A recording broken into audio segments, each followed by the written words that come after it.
मुजफ्फरपुर में, जमुई में 250 वोट नहीं, एक सेकंड रुकिए, 250 वोट एक मकान नंबर पर है। अलाउद्दीन मियां भी रह रहे हैं, उमाकांत ठाकुर भी उसी में रह रहे हैं। ये बताएगा चुनाव आयोग की तो एसआईआर के बाद का प्रोसेस है ना, समझ रहे हो? वही मैं आपको, लेट मी कंप्लीट, मैं आपको क्या कह रहा हूं। आपने कहा एसआईआर के बाद का प्रोसेस, 1 महीने का दावा भी 1 अगस्त से 1 सितंबर 2025 तक का तो है ही। अभी तो एसआईआर का फाइनल आना बाकी है कि जो लोग, जो नाम हटाने हैं, जो जोड़ने हैं, जो घटाने हैं, जो दावे होने हैं, जो गलतियां हैं, जो विशुद्धियां हैं, जो विसंगतियां हैं, जो विद्रुपताएं हैं, उनको ठीक करने के लिए, उनको सुदृढ़ करने के लिए, उनको सही करने के लिए भी 1 महीने का समय है। चूतिया बनाया तुमको। अभी 7 दिन का तो समय ऑलरेडी दे रखा है जो तमाम बीएलओ को, कि आप दावा करो कि कहां गलती है, कहां सही है, और हम सब लोग मिलकर इसको ठीक कर रहे हैं। जो भी विद्रुपताएं हैं, जो भी विसंगतियां हैं, उसको ठीक किया जाएगा। यानी कि एसआईआर बेहद जरूरी है। आपने लोकतंत्र, ये 1 महीने का टाइम तो जनता के लिए है ना धनंजय जी, आप फिर बरगला रहे हैं लोगों को, बस हवा निकल गई। गलत आंकड़े और गलत फैक्ट रख रहे हैं। 1 महीने का टाइम तो उन लोगों के लिए है कि लोग चेक कर लें हमारा नाम वोटर लिस्ट में है कि नहीं है। ये एक मकान पर जो 250 लोग हैं, ये तो चुनाव आयोग क्लैरिफिकेशन देगा ना कैसे है। तू समझा? हाँ। नहीं, तू समझा नहीं। 65,000 बीएलए जो हैं, उनको चुनाव आयोग ने ड्राफ्ट वोटर लिस्ट दी है और कहा जहां भी जो छूट गया है, गलत जुटा है, उस 7 दिन में सब ठीक कर लेंगे। आप उसको लेकर के आइए। बताइए, उसमें 4 दिन हो गए, लेकिन कोई भी एक भी शिकायत कौन लेकर आए धनंजय जी? 65,000 जो बीएलए है, कौन है ये बीएलए? बूथ लेवल एजेंट हैं। किसके हैं? और तमाम पार्टियों ने, तमाम राजनीतिक पार्टियों के हैं। तो एकदम इन्होंने वक्त बदल दिया, जज्बात बदल दिए, जिंदगी बदल दी। यानी चुनाव आयोग ने अपनी जिम्मेदारी राजनीतिक पार्टी के नुमाइंदे पर डाल दी, जो अपनी मर्जी से जितनी चाहे धांधली कर ले। बीएलओ सरकार अपॉइंट करती है, बीएलए हर पॉलिटिकल पार्टी अपॉइंट करता है। मतलब पॉलिटिकल पार्टी के बीएलए के जिम्मे डाल दी ना, और सारे लोग को इसमें जिम्मेवारी है। अच्छा, लोकतंत्र तो हम सबकी जिम्मेवारी है। लोकतंत्र को चलाना और लोकतंत्र को आगे बढ़ाना। चुनाव आयोग मशीनरी की सहायता लेता है, जब चुनाव भी कराता है तो मशीनरी की सहायता लेता है। ये बाबा साहब डॉक्टर भीमराव अम्बेडकर के दिए गए संविधान से है कि भाई जब चुनाव कराएगा तो सबकी सहायता लेगा। ये अलग बात है कि पहला चुनावी फ्रॉड उन्हीं के साथ हुआ था, बाबा साहब डॉक्टर भीमराव अम्बेडकर के साथ ही पहला। अब उस पर नहीं, मैं ये तो बरगलाने की कोशिश है कि वर्तमान में जवाब न देना पड़े, पास ले आओ खींचकर 75 साल पुराना। आएंगे बाबा साहब अम्बेडकर पर भी आएंगे। ये चुनाव आयोग छिपाने की क्या कोशिश है धनंजय गिरी? चुनाव आयोग भाई, ये 65,64,000 वोट हैं, 1 वोट से सरकार गिर सकती है।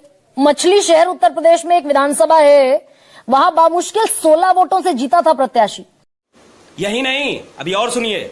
चुनाव आयोग क्यों नहीं बताता भाई कितने मर गए, कितने शिफ्ट हो गए, कितने 2 जगह लिस्टेड है?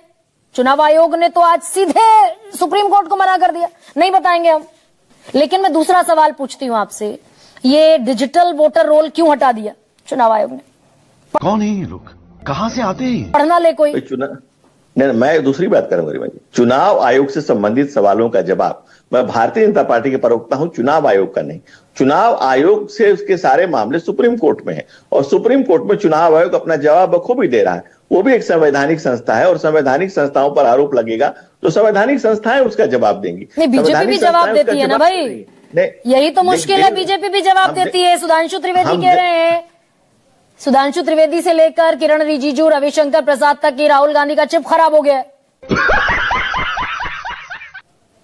वो तो देश कह रहा है, वो तो अकेले थोड़ी कह रहे हैं, वो तो देश कह रहा है कि जब वो खुद ही कह रहे हैं कि हमको जेटली जी ने धमकाया था, तो इतने दिन बाद क्यों याद आया भाई? एक तरफ कहते हैं कि राहुल गांधी किससे डरता नहीं था, डर किससे गए थे कि घर में दुबक गए थे। आप संविधान को हाथ में लेके नहीं चलते हम संविधान को हृदय में लेके चलते हैं। मस्त जोक मारा रे, ये हंस रहे हलकट हंस। उसे जीते हैं, अक्षर बाय अक्षर जीते हैं उसे जीवंत और प्राणवंत करते हैं। ये डिजिटल वोटर रोल अगर धांधलियां नहीं है एसआईआर में, तो डिजिटल वोटर रोल हटाने का कोई औचित्य समझ में आता है क्या? Why election commission of India have withdrawn that? रुको जरा, सब्र करो।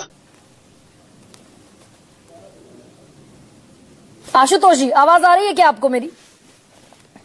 जी देखिए, मैं एक बात बहुत साफ कह दूं। देखिए, आप जो स्क्रिप्ट दी गई है, आदमी उसी स्क्रिप्ट के हिसाब से बोलेगा ना। आप आउट ऑफ सिलेबस क्वेश्चन पूछ रहे हैं, बेचारे धनंजय जी फंस जा रहे हैं उसमें बार बार। तो आउट ऑफ सिलेबस क्वेश्चन मत पूछिए ना। सवाल क्या है, इस देश के अंदर संवैधानिक संस्थाओं की स्थिति ऐसी हो गई है कि वो अब लोगों को मिसगाइड करने लगे हैं, मिसलीड करने लगे हैं। और मैं क्या बताऊं इस बारे में। कानून यह कहता है कि 23B जब ड्राफ्ट लिस्ट आती है उसके 30 दिन के अंदर आप अपनी आपत्तियां दर्ज करा सकते हैं।